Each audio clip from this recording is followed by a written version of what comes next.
Sounds good, man. Too good with that clanging. All right, we're live, Steven. Let's go. We'll share this real quick, and then we'll start introductions. Can't find my phone. Okay, here we go. What's left of the watch party, you mean? Yes.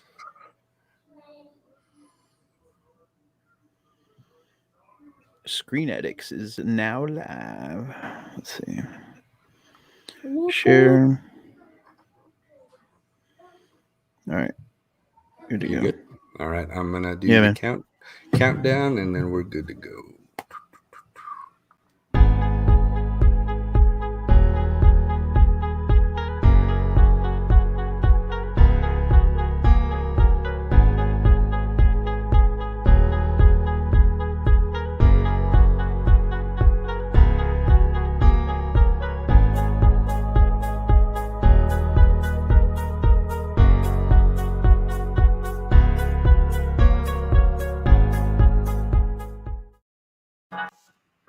And welcome to a special edition of the Screen Addicts podcast.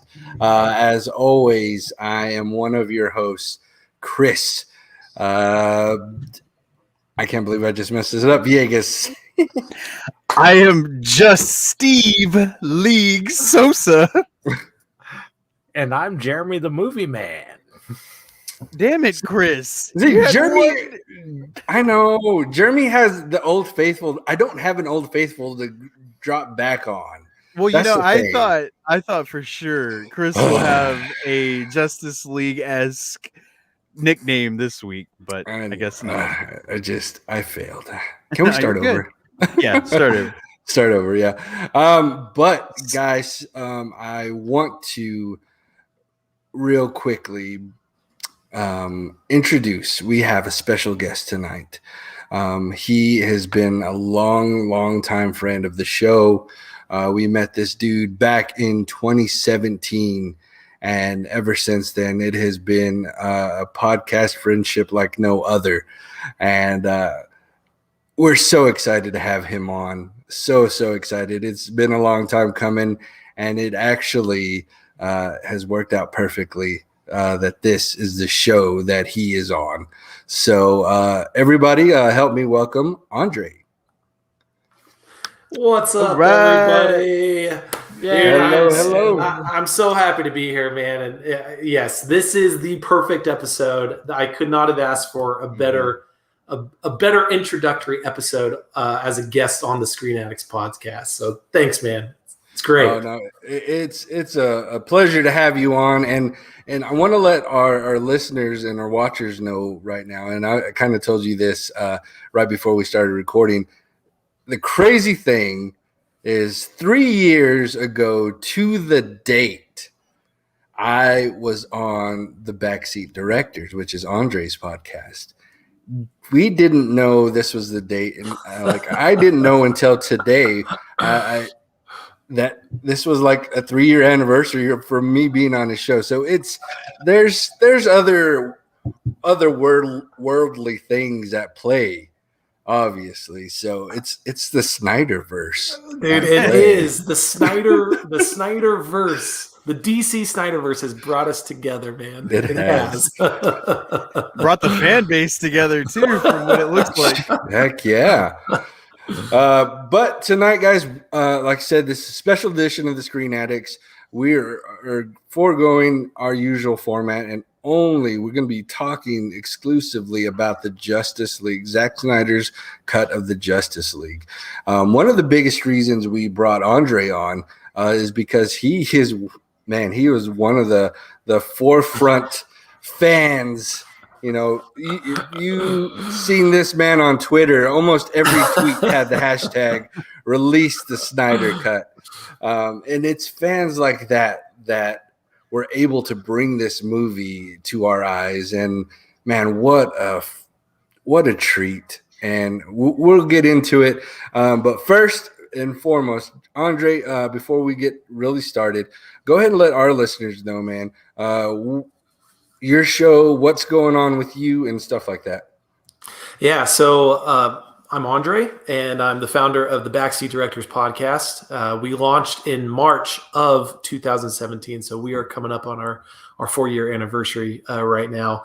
And shortly after we launched, I found you guys on Twitter as well. And yeah, like you said, man, we just had a podcasting friendship ever since. And you guys though have been way more consistent than I have been able to with Backseat Directors. And for that, I think you guys deserve so much praise and credit.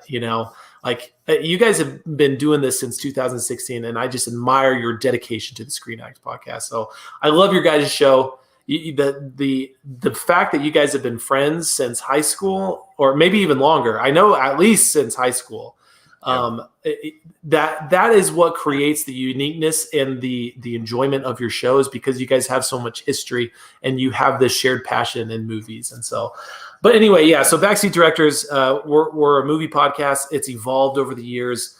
I tried really hard last year, right before the pandemic hit, to make Backseat Directors go big.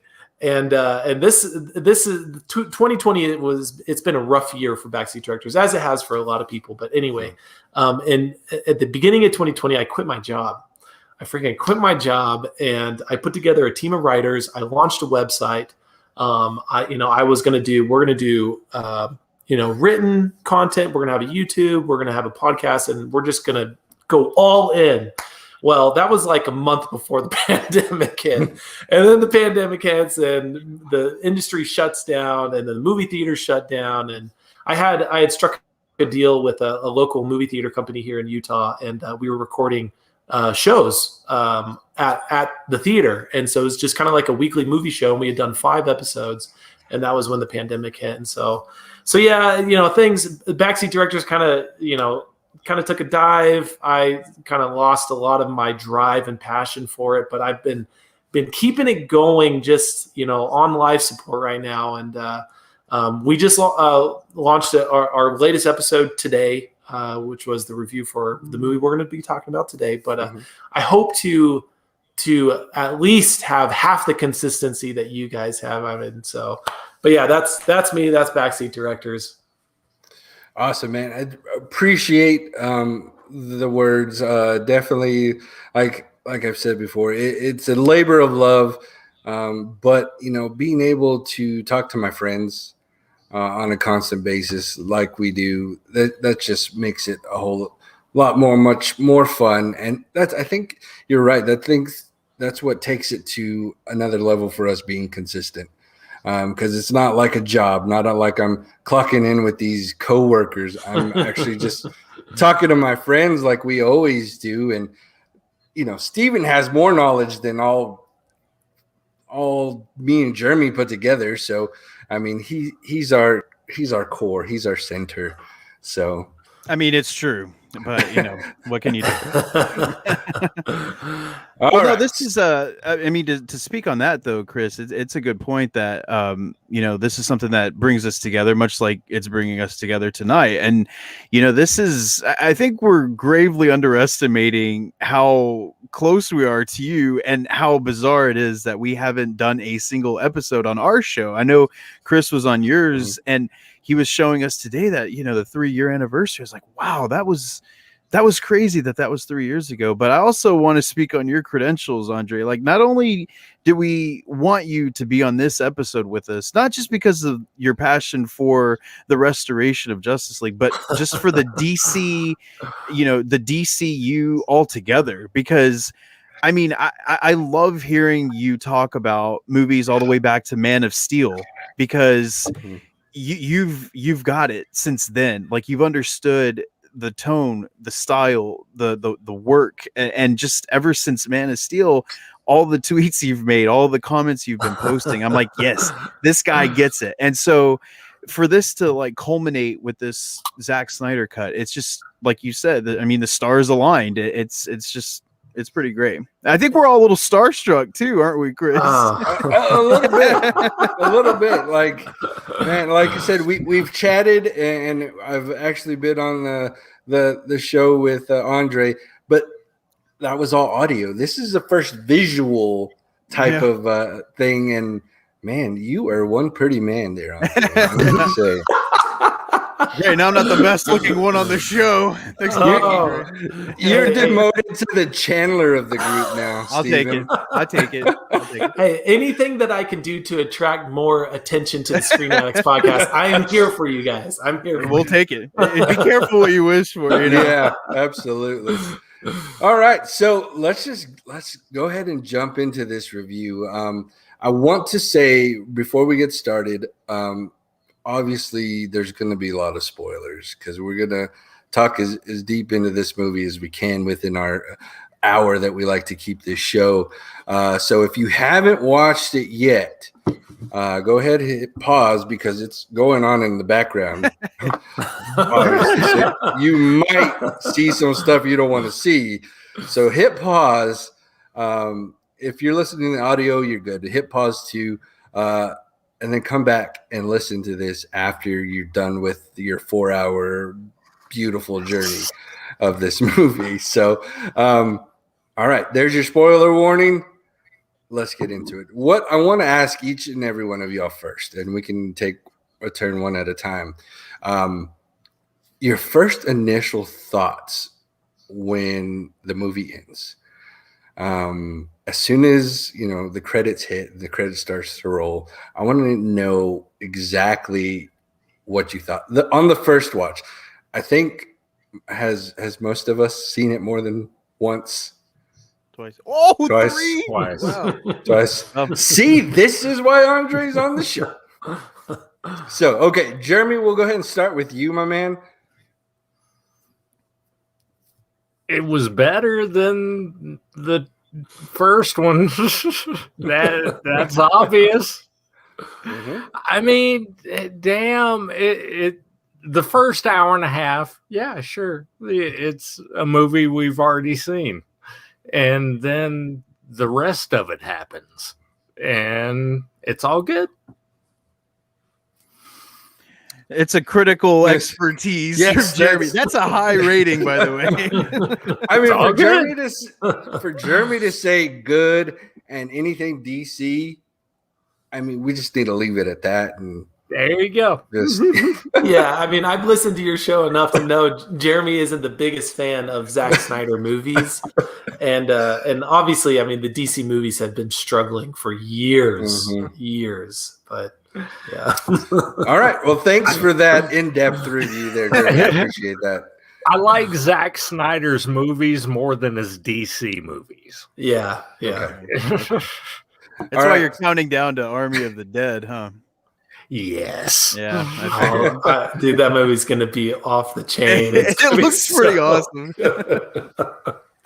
All right, Steven, maybe you can give us a couple more sentences. I'll give you a couple more, for sure. Yeah, so, like I please. said, I watched it the day. Obviously, we all watched it the day it came out. That's a bit ridiculous, but I remembered Sonia, my wife, was out of town, and I told her, I was like, "Look, it pains me to say, but I will wait for you. It's a 4-hour movie, so just in case it feels like a 4-hour movie, I will wait to watch it with you." And she's like, "No, go ahead." I'm like, "Okay." So me and my son Connor watched it, and I got to tell you, as soon as it was over, I was ready to start it again. It did not feel. The length had no issue. I had no issue with that. I felt like it was just like binge watching a mini series. Like, how many times do we binge watch shows on Netflix or Prime or whatever, and we end up watching 8 hours worth of TV in a single sitting? So the running time length meant nothing to me. I could have watched another 2 or 3 more hours of content for that film. Like Jeremy said, yes, there were glimpses of Justice League version, if you will, but I think a lot of that was what was already pre-established from the beginning. I mean, he used a lot of Zack Snyder's material and added on his own stuff, and I think that it delivered on every account imaginable for me, and I can't begin to tell you how many times I actually said, "Why did they cut that? Why would they take that out? That is ridiculous. You're just stripping the movie of its heart, of its morality, of its nobility, of everything." And that's just kind of why we are here today, because they had a point to make that this was something that needed to be seen. Even the actors were saying, well, they didn't want to be completely dismissive of Joss Whedon's version, because that's what the film that they were marketing. That's what they were hired to market. So they can't just say, oh yeah, this is terrible because Zack Snyder's version was going to be way better. I mean, that came later on, which is kind of what steamrolled this whole thing. Because if you guys remember on Twitter, that's kind of what established it. They were, they were retweeting the Zack Snyder cut. So that's kind of what started this whole thing and people's interest. But to summarize, I totally approve. Thumbs up, whatever rating we want to give it. It definitely deserves it. Awesome. All right. Andre, the floor is yours, my man. What are the thoughts as soon as the credits rolled? So many. But my experience seeing it for the first time was interesting. So you were given a little bit of background to kind of how obsessive I have been regarding the campaign to get this movie released, right? And I mean, I did not join this like fandom movement at the beginning. A lot of this stuff was happening with fans all over the world. The campaigns they were putting together, to freaking put up billboards in Times Square and stuff like that. Like I came in kind of in the middle and became pretty ravenous about the possibility of getting this movie released. And so what I can say is though that I feel like I have been so invested with my time and kind of my energy and so pumped to see this movie when it was actually announced that I was on such a high, like the day of knowing, holy crap, I'm going to be able to see this, that once the movie ended, it was like this like inevitable, like the movie wasn't a letdown, but the fact that it was over felt like it was like this coming off a high, just like a letdown, just like, I can't believe it's over. And so, but I stayed up until 1 a.m. for it to drop. So it was 12 a.m. Pacific time when the movie came on HBO Max. So that was 1 a.m. my time. My brother was with me. We did a marathon starting on Monday, watching BVS or Man of Steel, BVS Tuesday, and then Wonder Woman earlier in the evening on Wednesday. And then we like freaking got some In-N-Out, drank a ton of caffeine and stayed up till 1 a.m. to watch it. And then, then we were up till 5 a.m. But I watched it again the very next day. And I was so pleased with how it turned out. Just so pleased that the movie it felt like it was everything that I had been hoping for, that everything that we had been promised, or at least told how different it was going to be from the theatrical cut, it really was. And so one of the things though that I had talked with one of my buddies on our podcast today was that we wish that we hadn't seen the theatrical cut before we saw the Snyder cut, because in ways we feel like it tainted a little bit of experiencing Zack Snyder's Justice League for the first time. If seeing Justice League for the first time was the true Zack Snyder cut that we got now, if that was your first experience, I just can't even imagine how mind-blowing it would have been. But the fact that we got the Justice League or the Joss Whedon version of Justice League before, and so there are all those scenes that they're still in the movie, but still different. Yeah, I love the movie. The outcome of the movie was everything that I had hoped for. I just wish that this was the movie we had seen for the first time. I totally understand that. Like, and I'll just go into my thoughts here. The anticipation for this movie, I'm reading back on some of my Facebook memories that are popping up, and I had just as much, excitement to watch the first theatrical version leading up to it. Like I did the marathons before and watched the Supermans and BVS and all that, and then see, I'm not on the popular opinion here. I didn't think the Justice League was too bad until I saw this one. Yeah. Then you watch this one, you're like, holy crap, that was horrible. Like, that's how it was supposed to be. That, I mean, like, you took a movie that, and I think I read like Zack Snyder wasn't allowed to do any reshoots, even though he did a couple, I believe. Mm-hmm. And like all this stuff was shot. It was just cut. Yeah. I'm like, this is so stupid. You had an amazing movie on your hands and you just ripped it to shreds for I don't know what reason.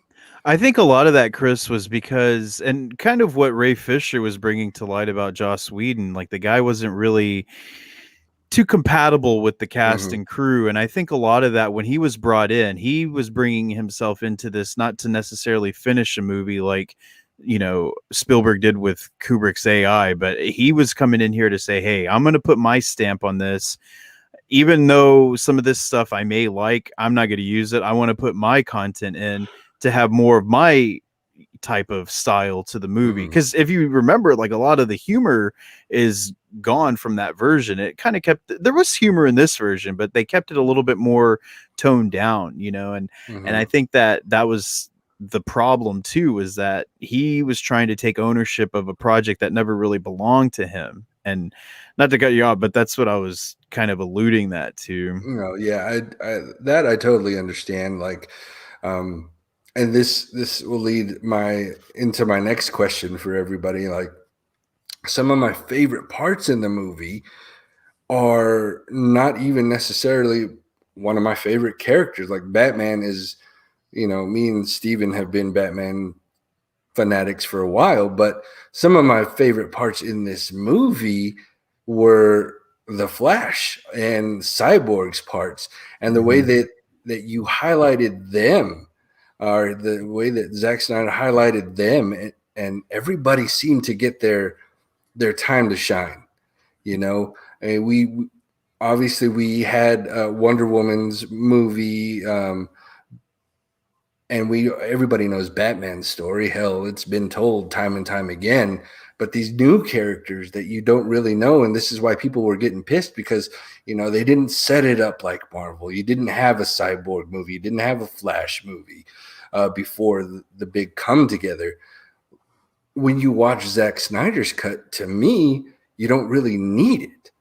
It tells enough that you know what's going on, but then you're more intrigued to watch the follow-ups, to watch the individual movies after this.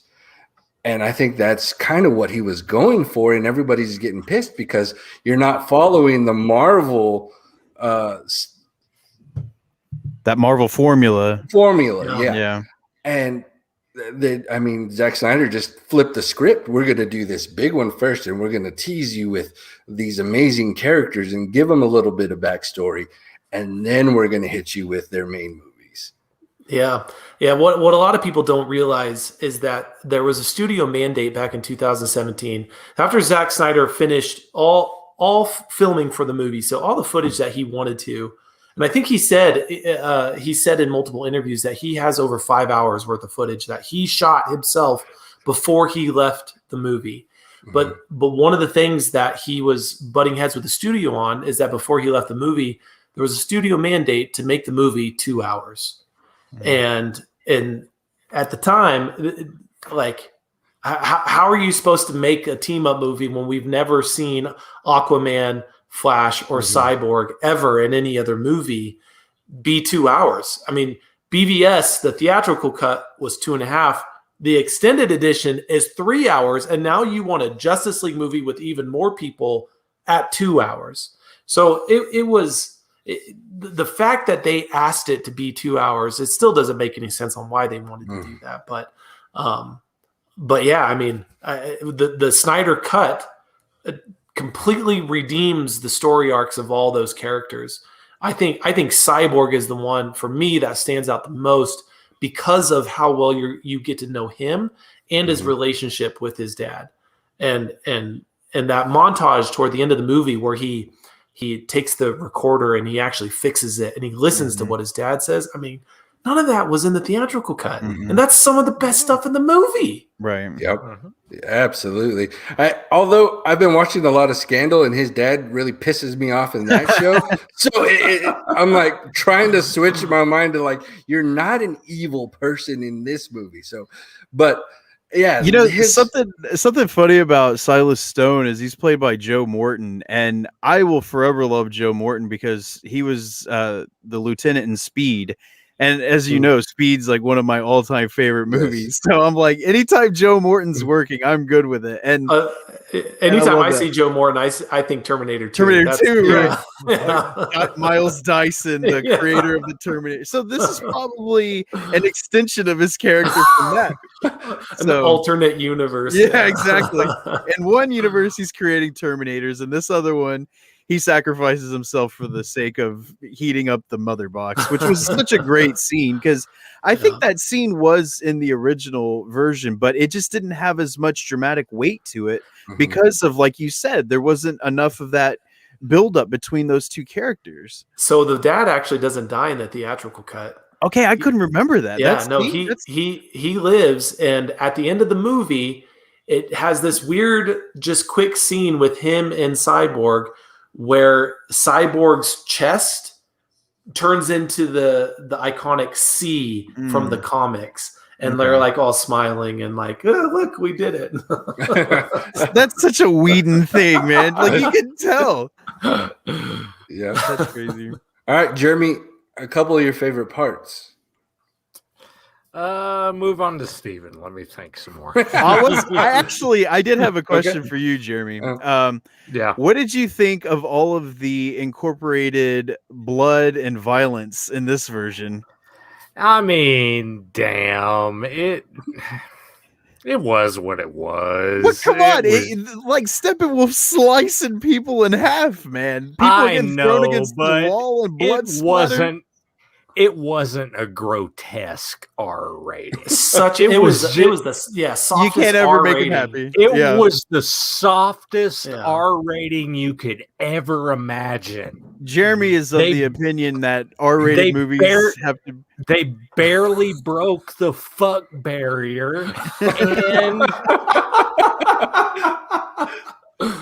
Jeremy, I thought that this would at least appease him. It's a superhero movie, man. You don't see F-bombs in a superhero unless it's Deadpool. Is his favorite. It's really funny because like the Ultimate Edition of BVS and now the Snyder Cut are both rated R, but like they are literally the softest rated R movies you could ever see. BVS more so. Like I can't even think off the top of my head that made it rated R. I guess when Batman's like mowing people down. I think the warehouse fight scene was there was more detailed beating up of the goons in the Ultimate Edition, but still it's like these movies are rated R, and I'm still wondering like, wait, why are they rated R? That could be a marketing ploy to just kind of embellish the fact that, like this is so much more different than this version. It's so much different that it's rated R because of its heavier content. Like if you compare it to Logan or like Deadpool, you guys would say like those are rated R movies. Logan is a hard R, hard R rated. And even Zack Snyder's, previous comic book films that were rated R, like 300 and Watchmen, those are hard R rated movies. Come at me when they equal 300 or Watchmen. Can you imagine Batman going in there? I mean, this Batman could be King Leonidas for sure. I mean, he could, like, especially if we go and get the Nightmare movie or by chance, hopefully crossing our fingers. Like, I mean, he's already, I'll fucking kill you. Yeah. That was pretty badass. I was like, whoa, the F-bomb by Batman. This is crazy. So, I mean, there's a lot of things that could happen. But, all right, Steven, favorite moments in this movie? Oh, man. Off the top of my head, I liked pretty much all of the new stuff because it all seemed valid and made a point to something. Every character had their moments. The Flash was so much better as far as his character. They made him more heroic rather than comically inept and fearful of situations. which I loved. Like, he went to Mm-hmm. the danger rather than running away from it. And again, not sure why they went that approach with it.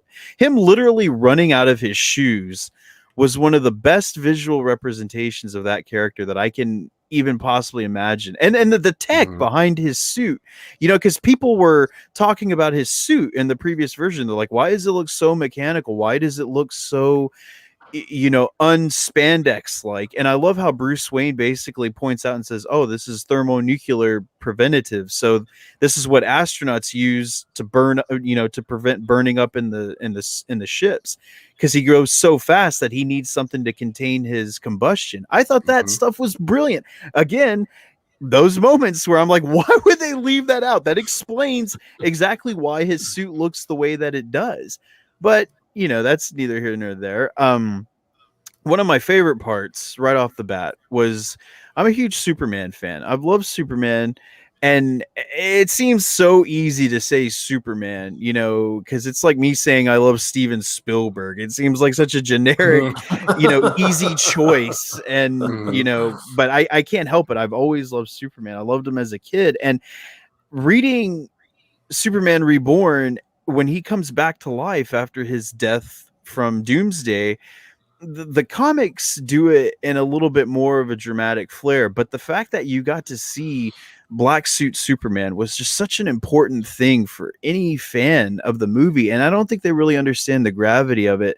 And when he's walking into his old, you know, Kryptonian chambers, they don't really express the fact that that suit is Jor-El's suit. Like, he's wearing his father's suit, and they don't really talk about it in this movie, which is okay. But, and you know, if you know the comics, that's where he gets his suit from after being in the regeneration chamber. And oh my god, I was like getting teary eyed. And of course, my son always like makes fun of me whenever I cry during a movie, because he's like, "Dad, why are you crying? It's a superhero movie."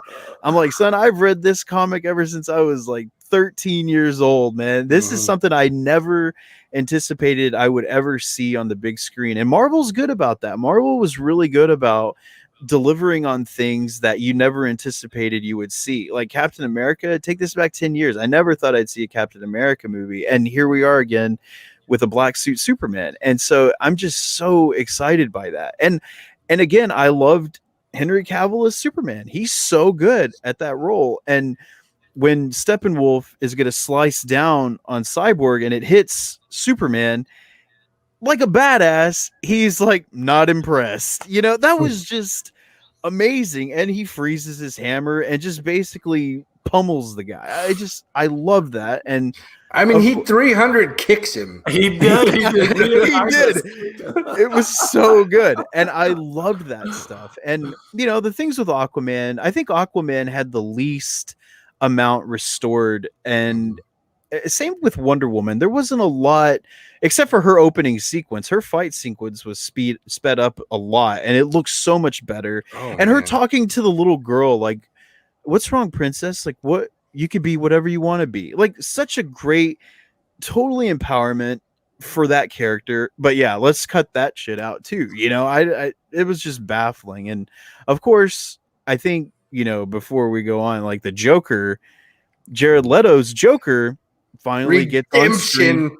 and he gets such a redemptive path for this film. You don't really know what the hell he's doing there, but you don't know what it's alluding to. But his performance in that 5-minute scene was so much better than anything he was able to show in David Ayer's Suicide Squad, which again, I'm surprised people haven't said the David Ayer cut, because David it's out Ayer, there. yeah, It's he out there. himself said he cut like 2 hours of footage from his film as well. And he said a good 40 minutes is Joker alone, and him doing some more of his iconic comic book looks, but they just stuck with the one that, you know, we got. And I loved that scene. I thought his visual imagery was great. No more damage tattoo for you, Jeremy. And the way that his mouth was, like, it looked like he had a busted up mouth, and the blood from his decaying mouth was comprising his Joker face, you know, his Joker smile. I love that. It's just so good. And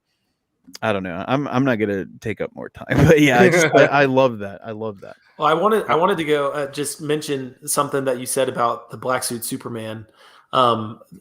Anybody that goes on to HBO Max right now, they've started to add some like special features on the Zack Snyder's Justice League page. And one of them is kind of like a 5-minute behind the scenes thing of the original filming of Justice League with Zack Snyder. And if anybody goes on and watches that, they'll notice that Henry Cavill, Superman, is not in a black and silver suit, that he is in his iconic blue and red suit. And so if people are like, wait, like, so did they go back and film, Henry Cavill again? No, they didn't, which was another studio mandate, because Zack Snyder from the beginning wanted to do Black Suit Superman, and the studio said, no, we will not let you do. He's going to be in his iconic blue and red suit. So, which is another just like incomprehensible answer to like, wait, we just did the death of Superman and you're not going to let us do a black suit Superman? Like, why? But Zack said that they had created a new type of suit for Henry to wear that, like, you know how sometimes they'll do like the mocap type suits, but there was something about the suit that he said that they knew in post-production they could go back and recolor the suit, which is what they did for the Snyder cut. So everything that we see is just what he was able to recolor for the Snyder cut, which man, Superman has been my jam from the time I was a kid. Like I was the kid that had like the Superman underwear, like the Superman PJs that had like the red cape that was like Velcroed like to the shoulders right there. Like I was obsessed with like Christopher Reeve Superman. And yeah, I mean, unlike I don't consider myself a Superman purist, so like I never have had issues with Man of Steel. I love that movie. It's my favorite Zack Snyder movie. And so seeing Superman in his black suit was unreal. It's unreal. Like maybe you do have to be a comic book fan and like know like this Death of Superman comic from I think it was 1992, and like what that meant for the comic book world to see.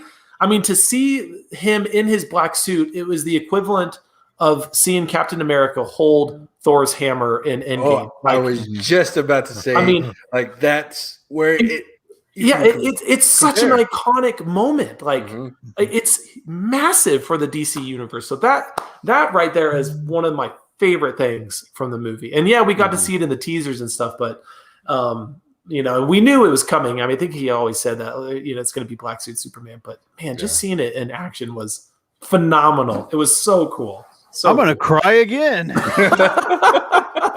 This is so beautiful. I love it.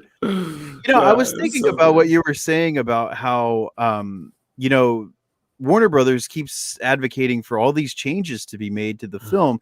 And I think a big problem that Warner Brothers has had for quite a while now, especially with universe building, is that they don't have one person that can just stand above everybody, be the boss, and make all the decisions. Kind of like what they Marvel don't have has. a Kevin Feige. Exactly. They don't have that. They've tried bringing people in like Jeff Johns and Walter Hamada, but those guys aren't torchbearers. They're just kind of they're leading on what they can to each project, but they don't have a strong conductor for all these things. And man, I thought Jeff Johns would have been great because, his issues of the New 52 for so many comics were fantastic. They're some of my favorite ones. And even from a visual representation. And I thought that he was going to be the guy, but unfortunately he's not. And I don't know. I just think that that's what they're missing. They're missing their conductor, like a Feige.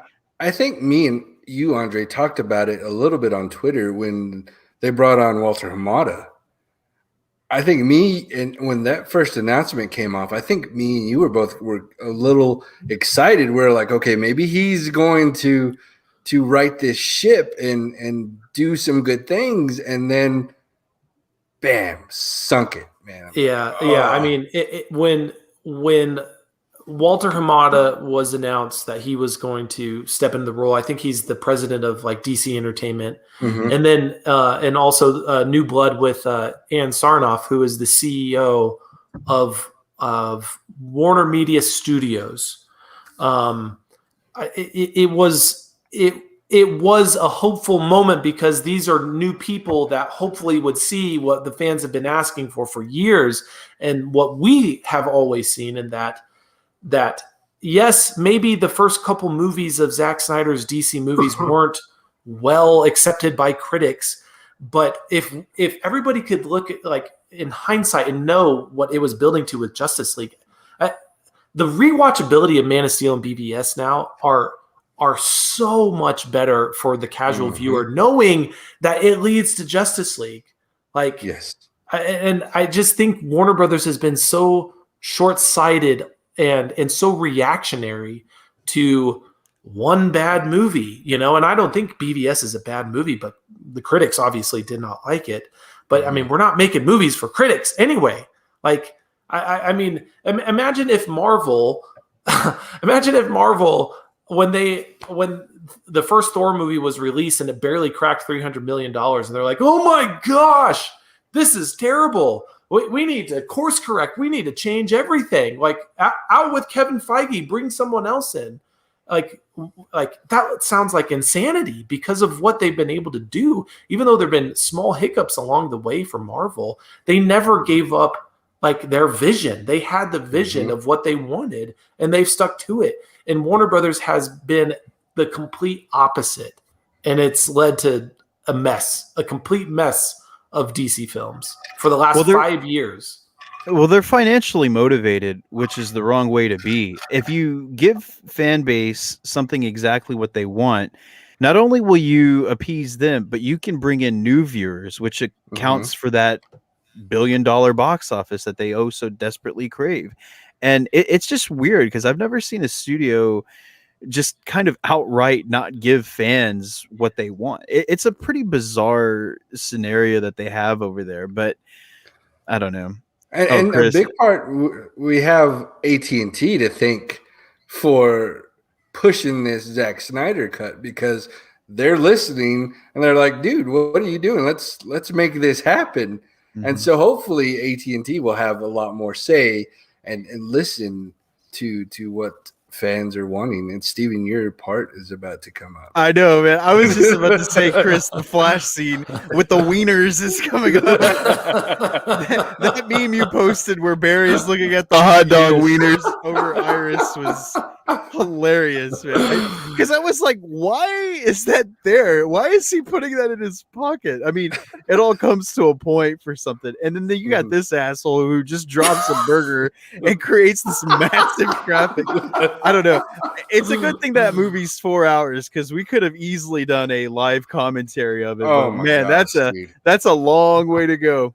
Yeah, but it is. Still, again, I also, Zack Snyder came out and said that there is no follow-up, there is no continuation, which, we also said that there was never going to be a Zack Snyder cut either. So, and again, the one thing that is motivating Warner Brothers is finance. So if they see that a lot of people are interested in watching it, they can always change their minds. You never know. It could possibly happen. And, one thing that, and it ends on a massive cliffhanger with Darkseid, a character that we have yet to talk about, who, my gosh, just amazing. Such a strong villain. And to speak on Steppenwolf too, like, they made him so much more just formidable, if you will. I mean, his new armor, the armor that kind of like is alive and it breathes on its own. It's like, oh my gosh. Yeah, that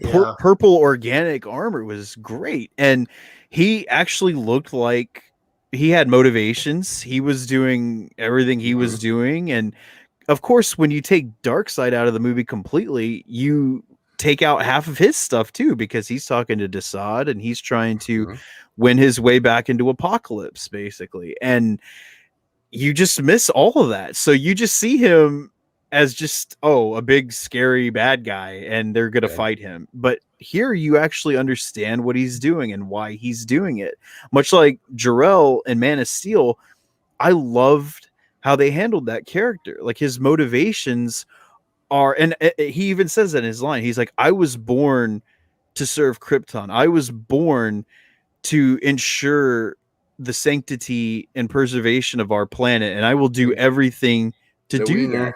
Yeah, there's the wiener. So phallic, Chris.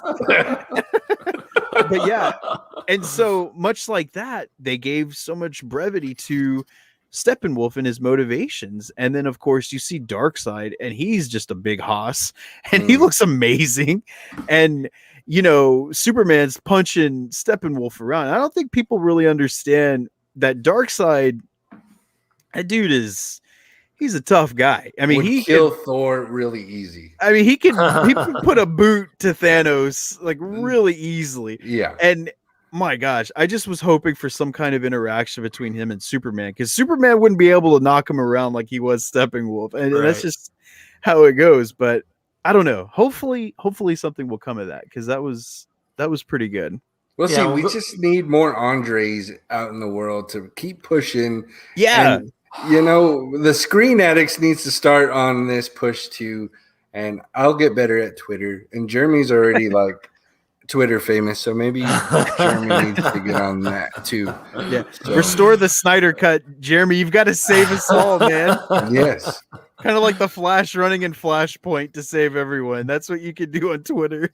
Hey, well, I'll tell you guys this right now. So, because I've made my way into this fandom and kind of gotten to know people, right? And I've gotten to know some of the people that have organized these campaigns over the years. And I will tell you this: there is a plan right now. You know how they've done planes flying over Warner Brothers Studios with, like, you know, the big banner in the back that was like release the Snyder cut and stuff like that. Well, what they're planning right now isn't just planes. They're planning blimps right now. Oh wow. Wow. That'll get the point across. I'm gonna stand in my backyard with a kite. But will that be the same? Somebody will see it. Man. That is freaking funny. That's pretty good. Stream it on YouTube. Yes. Like a nonstop stream, just my kite in the air. Chris, anytime you go to one of your chili cook-offs, just hang that kite above your meat. Oh, I need to get one. Oh, that's happening. Dude, yeah, we're gonna get you. Yeah, we'll get one of those branding irons to put on your steaks that just says Snyder cut. Oh yeah, you can make some flash wieners, Chris. Oh my gosh. Perfect. Chris, well, just one thing, going back to what you mentioned about AT&T buying Warner Brothers, you were absolutely right. The Snyder cut would not have happened had AT&T not bought Warner Brothers. Because they did, that's when new leadership was, well, one, old leadership was removed, new leadership was brought in. But the decision making, though, because now that AT&T is the primary owner of Warner Brothers, and then Warner Media was instituted to oversee all entertainment content created by, this umbrella, right? So Warner Media is right here. Then you have HBO Max and Warner Brothers Pictures. So they're operating separately. So there's just, because there's new leadership and there's new direction for this company, that's exactly why the Snyder Cut was created. I mean, it would not have happened had AT&T not bought Warner Brothers. And I think another problem too is rushing right into the Rob Pattinson Batman, and it seems like they're moving forward with that universe. But again, with Flash, the beautiful thing about him that they haven't even touched, I mean, they did in the Snyder Cut, but with Flashpoint, he can start going into the Infinite Earths where there's just so many different versions. He can go in and connect the Rob Pattinson Batman. He can connect the Joaquin Phoenix Joker. He can literally do anything that they want to do. It's only on them if they want to go forward with that level of creativity, which unfortunately it seems like they're lacking in that department, but it's easily resolved in that one instance. Mm-hmm. Hey, what do you guys think of Amber Heard as Mara? Didn't they confirm that she's no longer in Aquaman 2 or something? I think I've heard that. I'm not 100% sure. Yeah, because I noticed that the new scene, of course, at the very end with Batman and the nightmare sequence, and she was a part of that too. Yeah. And so I was thinking, well, I don't know when they filmed that, but I know that was a bit before all that stuff came out with Johnny Depp. But I overheard some, of course, it's internet rumor and what fans would prefer. And a lot of people are saying Emilia Clarke would be great as Queen Mara. And I thought, yeah, why not? Ooh, the mother of Dragonfish. Right. Khal Drogo and Daenerys reuniting. I think that would be kind of cool. And Warner Brothers, they own Game of Thrones, so I mean, it's not like they're not familiar with her. So I don't know. I don't think anything has been made official regarding that. But yeah, I mean, there are plenty of people that are upset with Amber Heard and everything that's gone on regarding her relationship with Johnny Depp. But did you guys notice though in the Snyder cut that she had an accent? Yes, it was like a proper British accent. Yeah, like where did that go? Which means that her scenes in Justice League were reshot because she does not have an accent in the theatrical cut, and she obviously does not have an accent in the Aquaman movie. But she was originally filmed with an accent. So, but yeah, man, and even though Aquaman was kind of he wasn't as prominent as the other characters in the Snyder Cut, but dude, I love what Zack designed for Atlantis and the Atlanteans, like their armor and just kind of that. I mean, it literally looked like Lord of the Rings underwater, like, and just kind of the different ways that he used for them to communicate. Because in Aquaman, they just talk to each other like normal people underwater. I was gonna say the speak bubbles weren't necessary. And so it's like that didn't really make sense when like they're literally in their water car underwater and they're just talking to each other, and it's like, wait, but how they were actually like freaking fish communicating with like clicks and like whale, sonar, whatever the heck that you call it. I thought that was that's like for the fantasy level of what this world is and what we're meant to believe.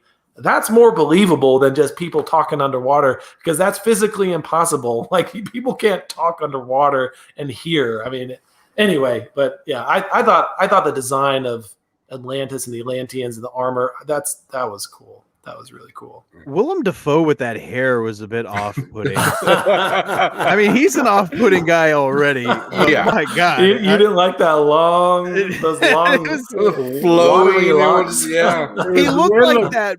You remember Jeremy and Masters of the Universe, Crag? He looks like Crag. I was like, my God. But yeah, I do love the look of Atlantis, and I do like how.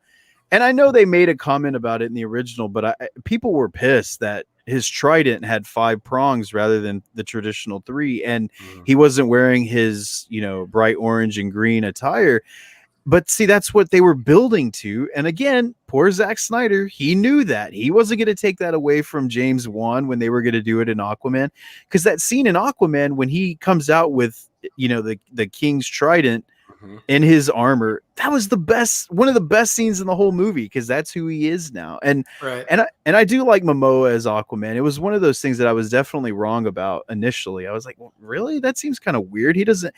Someone like Chris Hemsworth should have been Aquaman because he looks just like him. But watching it just he works. Or and Cam Gigande. No, and so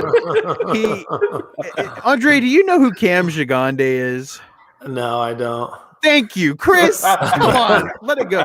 He's an actor. He was in the OC. Let it go. Never Back Down. Oh yeah, I've never seen the OC either, so I know you like that, Chris. It's like his favorite actor of all time. But I do like the part when Aquaman was like talking to Alfred. He's like, "This is badass, Alfred." It's just so good. And that scene that they cut with him and Wonder Woman talking about the dissension between Atlanteans and Amazonians and how they have the same mantra because they have the same belief structure, even though, and he's like, how about that? Like, I love that stuff. That was so good. Yeah. And they did take out one part that I did laugh at in the Justice League version when he's sitting on the lasso of truth and he kind of tells everybody, he's like, and you're gorgeous. My God, like all that was pretty funny, but I'll give that one I'll be able to let it go, basically. Yeah. Okay, so we have definitely talked about everything that we really liked about this, and I know we're coming upon our hour, and we could go on and on, but for our listeners' sake, we do like to keep this under an hour-ish, somewhere in there. What didn't work for y'all on this cut? What? And Jeremy, I know he'll have something to say now. because Actually, Well, he's speechless. what didn't work? You want me to go to Steven first and let you think? Yeah. Yeah, go for it. Well, basically, like what I was alluding to was the fact that it lends itself to a continuation of Mhm. films, and there's multiple cliffhangers in that film. You know, with Darkseid basically saying we know where anti-life is. It's on Earth. We'll go there by ship. So he's basically saying he'll invade Earth. And Martian Manhunter. We didn't even say you didn't even bring up Martian Manhunter. The fact that he was the Colonel this whole time was amazing. And that scene with Lois Lane and Martha Kent. Why did you say that name? They were talking to each other, and in the Justice League, it was like, why did they have that scene? It seems kind of random. But yeah, it's because it's Martian Manhunter as her. And it was great seeing that character and seeing him basically telling Bruce Wayne that we're going to need to work together because something else is coming. And that was another cliffhanger, and just so many open-ended things that I felt need to be resolved, and to question whether or not we will get to resolve them is still looming. That was my biggest problem with it. Yeah. Andre? So I've got two things that like it, I don't like to try to nitpick movies that I really like, because I don't want to, ruin kind of that rewatchability experience. But there are two things that I just wish would have been a little bit different, and they might seem minor, but Steve, you mentioned that scene when we first meet Martian Manhunter. Well, that conversation that Martha Kent and Lois Lane have, I thought was such an intimate and really powerful conversation that I felt it was a little bit cheapened, that the fact that it actually wasn't Martha Kent. And so it felt a little too fan servicey for me, because yes, seeing Martian Manhunter for the first time in a movie is incredible. And the fact that it was Harry Lennox's character the entire time is also amazing. I just wish it hadn't been with that scene, because I love that scene. Like Martha telling Lois to come back to the world of the living. Like it's so powerful. And so, yeah, so I just like, okay. I mean, yeah, like I get it. Like it's cool. It's like, wow, it's Martian Manhunter, but I actually wish it had been Martha. So I think a little bit on that though is that Martian Manhunter has the gift of foresight, because he doesn't really tell anybody, the impending fortune. But the whole central theme of that was you should have saved Lois. Like Lois Lane was the key. And basically it comes to the fact that she dies and Superman goes crazy. And I think Martian Manhunter in some way needed that to happen for this all to come to fruition. So I think by imposing his visual as Martha to her was his way of kind of reigniting her back into the fold, which again seems like a stretch, because like why would he want her to be put in harm's way per se? But I think maybe he knew that Superman was going to come back and she was going to be his key back to who he is. But I don't know. That was just my take on it. But yeah, that's a good point. It really is good. And those actresses have little in the film. So to take that away from them is a little bit, I get what you mean. Yeah. So and then the only other thing that I would change, and only because I don't understand why Zack did this, but at the very end when Superman is, you see the classic comic book shot of Clark Kent in his, reporter attire, and he opens up his shirt to reveal the Superman S. It's the black and silver suit still. And so I was confused as to why he hasn't gone back to the red and blue suit yet. Like, and maybe that's because it's not necessarily fully explained as to why he actually has the black suit in the first place. If you're a comic book fans, we know why. But in the movie, it doesn't really say. But I I thought that when he at the very end, when Clark Kent opens up his shirt, I thought that was going to be his normal suit. Yeah, I thought the same thing. So, but other than that, man, I don't have too much to nitpick, dude. Yeah. I love this movie, man. It was so good. So good. And I think I'm the same way with you. There's not much to say. I just really didn't like this part or that part. 4 hours for an average person, I know can get long to sit there. But you know what? You can do it at home. It's fine. You can push pause and then you can go take a break and then come back. That would be like, for an average person, I can see it being a problem. Us, of course, not a problem at all. We'll sit once we hit play, we won't move until it's over. I haven't heard that complaint by I haven't really even heard that complaint yet that it was too long. And you know why? Because it's a good movie. Right. Bad movies feel really long. An hour and a half long movie that sucks will feel like a 5-hour trek. Yes. Yeah. And I think with the breaks too, the breaks are put in very good places. Like you can literally stop at a break and you'll be fine. Like it's not like it's in the middle of a scene or anything like that. It's just kind of leading to the next episode of a television series. Right. So yeah, like very, very, very, very minor detail. Long. Some parts of this movie drag a little bit, but you need it. And the story needs it to continue and progress. So, I mean, that would be the only thing I do love. And I'm going to go back to love.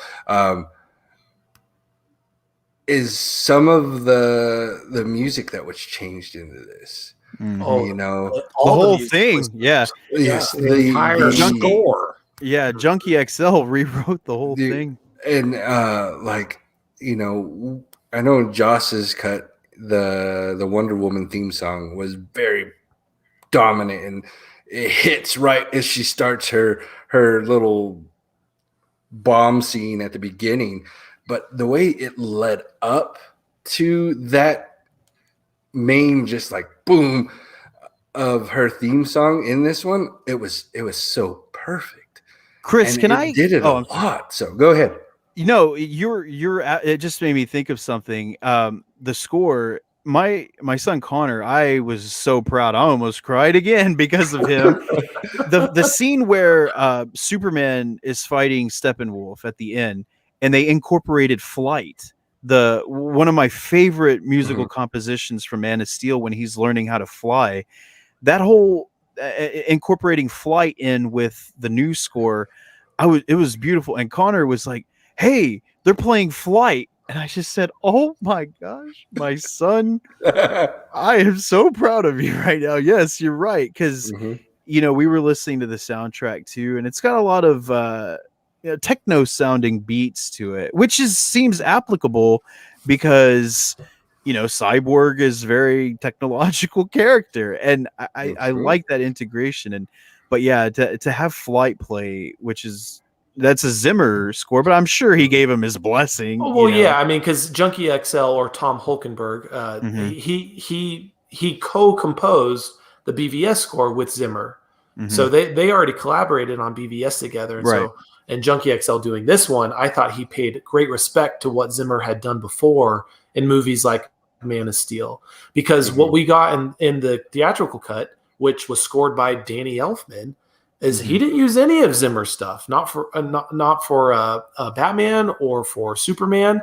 He went back and used the John Williams theme for Superman, which I get. I mean, yeah, that's like, anybody that hears the John Williams theme, you can't help but think of the Christopher Reeves movie. But this isn't Christopher Reeves, and that theme was not used for Man of Steel. So why on earth would you use it in this movie? And he incorporated his own with Batman. In Hero's theme, you can hear both Superman and Batman's themes within it. So he resurrected his own, which I mean, don't get me wrong. I love the Michael Keaton 1989 Batman. That theme is iconic to me. I love it. But it's not this universe. It's not for this movie. And him bringing it back, it felt so weird. It just felt weird because it's not his movie. It's not the 1989 Batman movie. But You know, Chris, the one thing that I also missed, and my friend Bo just made a comment about it, was Henry Cavill's mustache being removed. That was, I mean, they should have done it again. They should have removed his mustache. Man, when you see side-by-side comparisons of the two, man, it's laughably bad. It is just so bad. And here he's natural. It makes you wonder how Warner Brothers ever thought that this was a good idea. Right. Yeah. Like, why would you even, like, like, we're movie buffs. We watch a lot of movies. We know what looks good. They are in it. That's what they do for a living. Mm-hmm. And you're going to let that fly? Dude, we could have done it better than that. I mean, it was so bad. And how many millions of dollars was that to do that? Yeah, it was quite a bit. I also have been getting a lot of questions asking me if I was Henry Cavill's body double when he was without his shirt. Absolutely. Because the physiques match to a T, you know. And Jeremy and me can vouch for that. Absolutely. Yeah, thank you, Chris. Man, that dude was pumped, bro. Like, I was like, that's Superman right there, buddy. He looked even bigger than he did in Man of Steel. That's like, what I was thinking. 20 pounds of muscle bigger. Just yes, like, exactly. I thought the exact same thing. I was like, man, he is solid right now. And I did like a note that Zack Snyder wanted him to have his mullet cut from, the Reborn issue, because he has long black hair with that black suit. And no, they were like, no, we'll give you the suit, but we're not putting a Joe Dirt mullet on this guy. Or a beard. Yeah. That's right. Yeah. There's one more. The classic theme was odd in a scene where Superman is evil. Yeah. Yeah. That was another thing that kind of takes me out. I like how he's beating the crap out of everybody.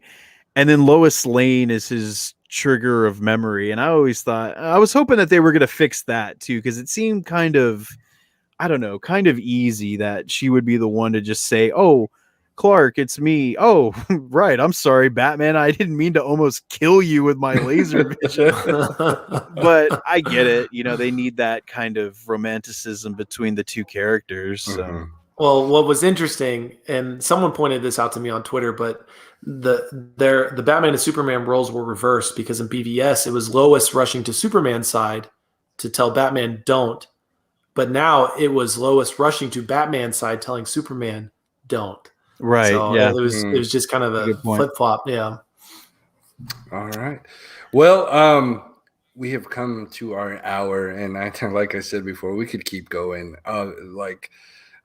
To just have Andre on here, I want to keep going, but I know we have to cut it because just things. And but before we leave, I want one last thought of everybody, just kind of wrap it all up in this nice, pretty little bow and little package of what you thought and what you want to see going forward, if at all, if we can move forward. So, Andre, I'll let you start with this one so Jeremy can think.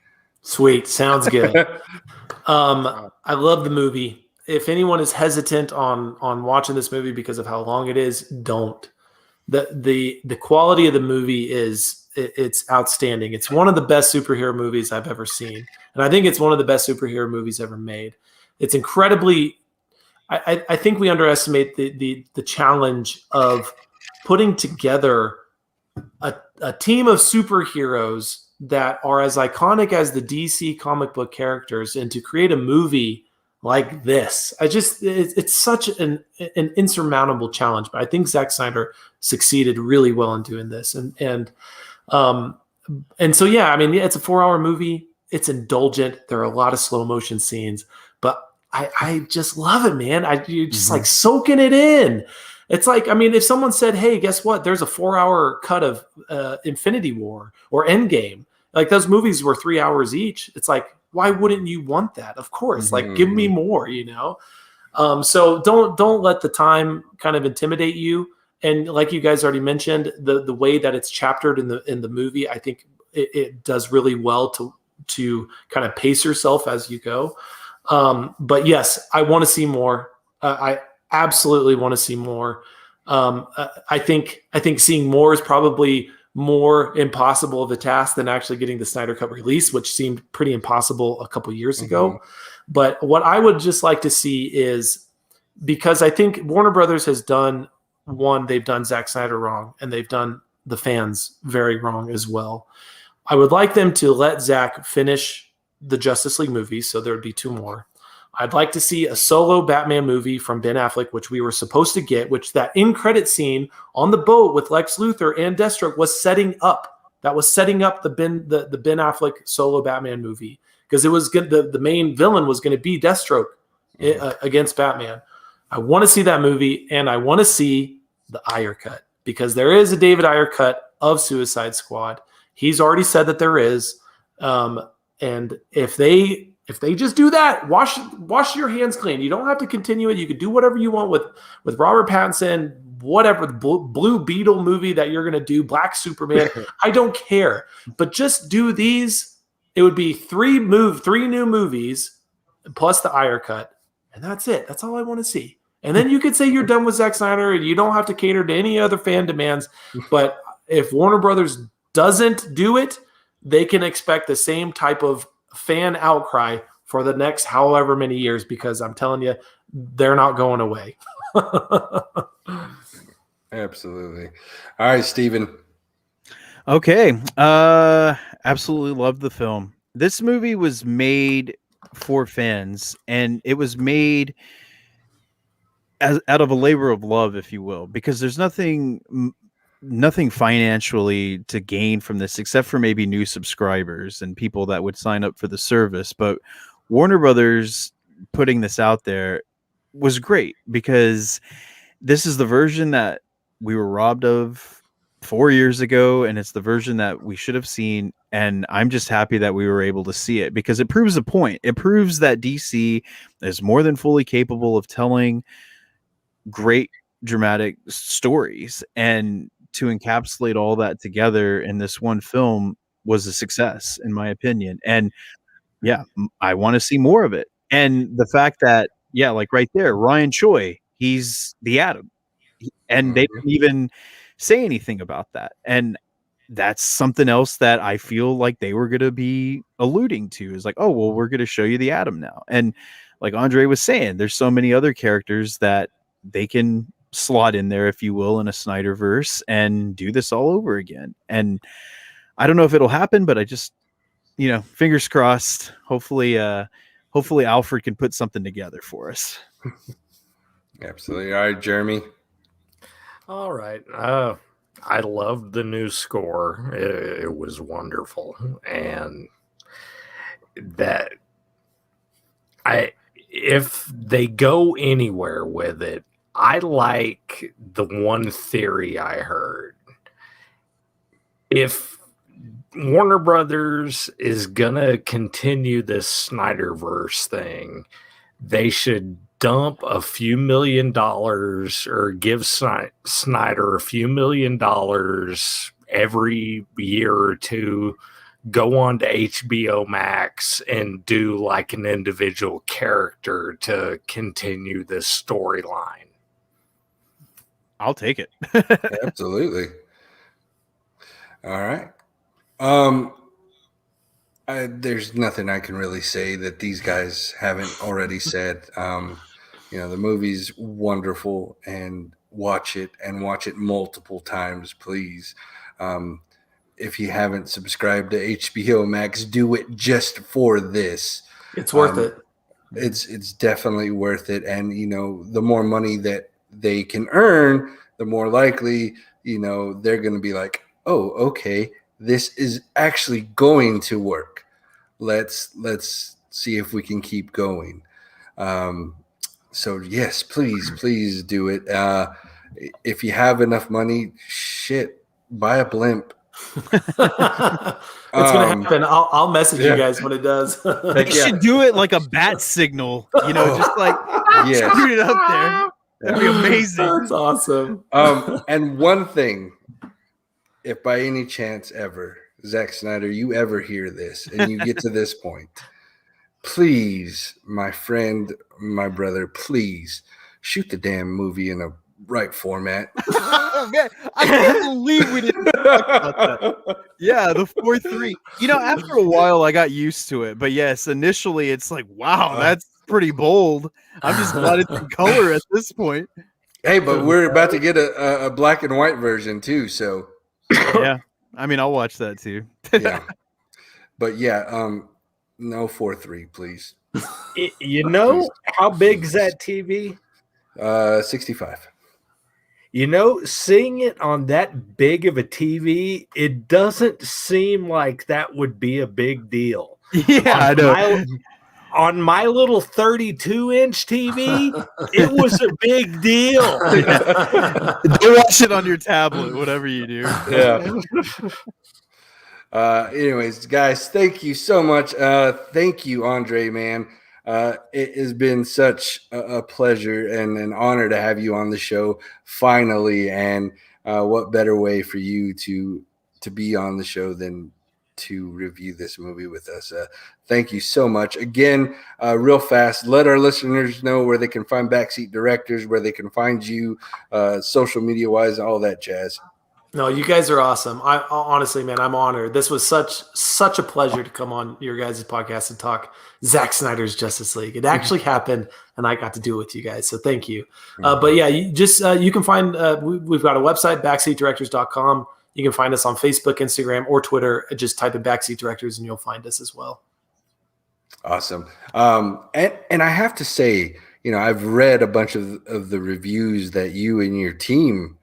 Your written reviews and stuff, they are top notch and they're amazing. If y'all need some reading material for reviews, go check out his website and read some of these reviews on the movies that they've been watching. They're excellent, very in-depth, very accurate reviews. Thanks, man. Thanks. So, guys, and as long as you're here, if you're listening to us, the Screen Addicts, anywhere you're listening to it, whether it be Apple Podcasts, Stitcher, Google Play, iHeartRadio, all the things, anywhere you can listen to a podcast, you can find us. Go ahead and hit subscribe. Go ahead and leave us a review, 5 stars if you will. It just helps us get found a little bit easier on the searches out there. And then also follow us on social media. Facebook and Instagram, all you got to do is search the Screen Addicts podcast. You'll find us. On Twitter, just search screen_addicts, and addicts is spelled ADDICS. And then go back to Facebook, find our group. It's called the Screen Addicts Fanatics, and we are very, very active there. That's where we're dropping most of our content. You'll see funny memes and trailers and all the up-to-date news about movies and stuff. So request to be on there. We'll accept you, and we'll get you started on your Screen Addicts journey, if you may. So, again, thanks, everybody, for joining us. As for me, good night. Adios, amigos. Good evening. Farewell.